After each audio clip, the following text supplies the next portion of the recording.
আমার একটা ইম্পর্টেন্ট কথা আছে। আমারও একটা ইম্পর্টেন্ট কথা আছে। আচ্ছা তুমি বলো আগে। না, তুমি আগে বলো।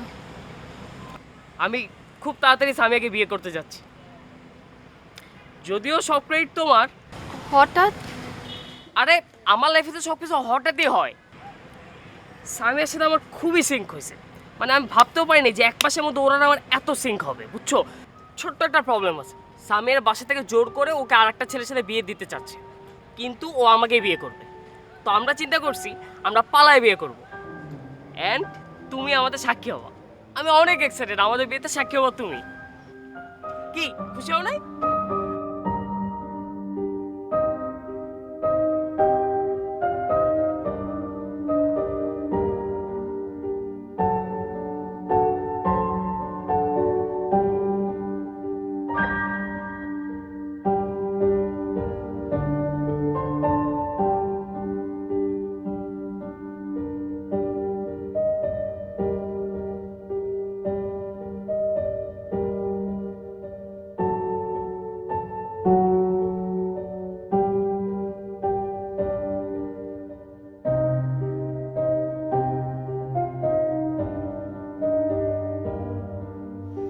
ভাই আপনারা কয়বার বলছি হানিমুন প্যাকেজ বুকিং দিতে?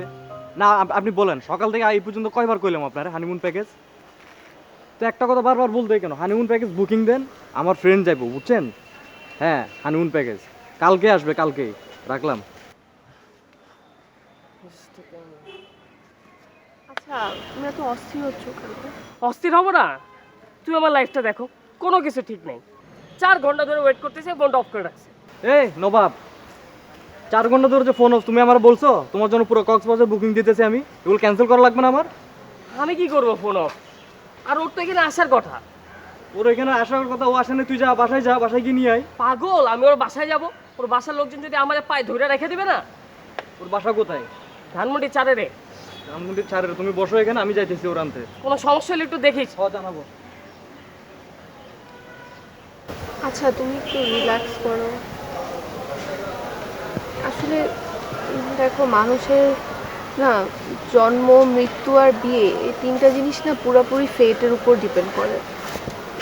কার কোন রিলেশনশিপ টিকবে, কোন রিলেশনশিপের ফাইনালি বিয়ে পর্যায়ে যাবে, এসব না আসলে আমাদের কন্ট্রোলের মধ্যে না, এগুলো সব ডেস্টিনির উপর ডিপেন্ড করে। তুমি এত অস্থির হও না, কোনো কিছু হবে না। তুমি তুমি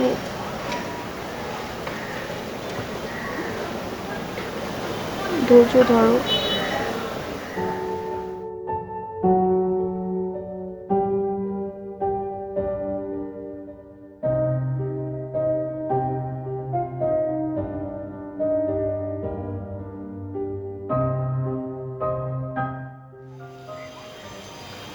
আচ্ছা ঠিক আছে, বাসায় চলে আয়।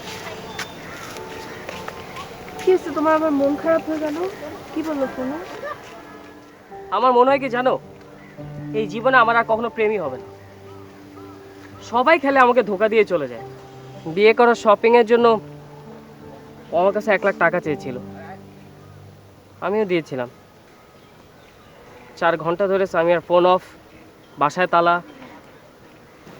আচ্ছা, তুমি যদি জিনিসটা একটু ডিফারেন্টলি চিন্তা করো, এই জিনিসটা কিন্তু তোমার জন্য একদিক দিয়ে ভালোই হয়েছে। বিকজ বিয়েটা যদি একবার হয়ে যেত, তাহলে কিন্তু বিয়ের পর তোমার হয়তো ফিউচারে আরও অনেক ক্ষতি করতে পারতো মেয়েটা, আবার আরও অনেক দুর্ঘটনা ঘটতে পারতো তোমার লাইফে। আমার আসলে তোমার সাথে ব্রেকআপ করাটা ঠিক হয়নি। তখন বয়স অনেক কম ছিল, নিজেও বুঝতে পারি নাই কি দরকার, কাকে কাছে রাখা দরকার, কাকে দূরে রাখা দরকার। আর তুমিও তো ব্রেকআপ করার সাথে সাথে চলে গেছো, ফিরে তো আসো নাই, একবার রিকোয়েস্টও করো না যে তুমি থাকতে চাও।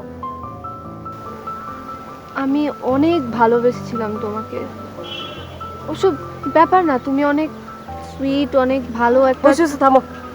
আমি অনেক ভালো একটা ছেলে, আমি অনেক সুইট একটা ছেলে, আমার জন্য অনেক অনেক ভালো ভালো মেয়েরা ওয়েট করছে, ওরা আমার জন্য, ওরা আমার সাথে প্রেম করবে, এগুলো কখনোই সম্ভব না। এগুলো পুরাই বাকওয়াস কথাবার্তা। কেউ কখনো ট্রুলি আমাকে আর ভালোবাসবে না, ভালোবাসেও না। বাপি, তুমি যখন আমাকে এত বছর পর আবার তোমার সাথে আমার দেখা হয়েছে, আমার না জেনুইনলি মনে হচ্ছে কি তুমি মনে হয় আবার ফিরে আসছো। আমি আমি এখনো তোমাকে ভুলতে পারিনি। আমি ঠিক আগের মতোই তোমাকে এখনো ভালোবাসি। আমি যদি বলি যে আমি তোমাকে আমার লাইফে আগের মতো ফিরে পেতে চাই, তখন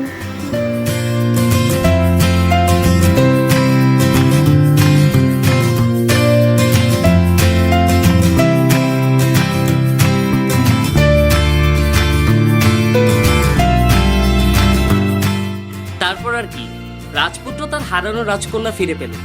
ভালোবাসার ভূত, আই মিন অতীত আমার ভবিষ্যৎ সঙ্গী হিসেবে ফিরে এলো। ছেলেরা না নর্মালি একটু গাধা টাইপেরই হয়, আসলে তারা নিজেরাই বোঝে না তারা কি চায়।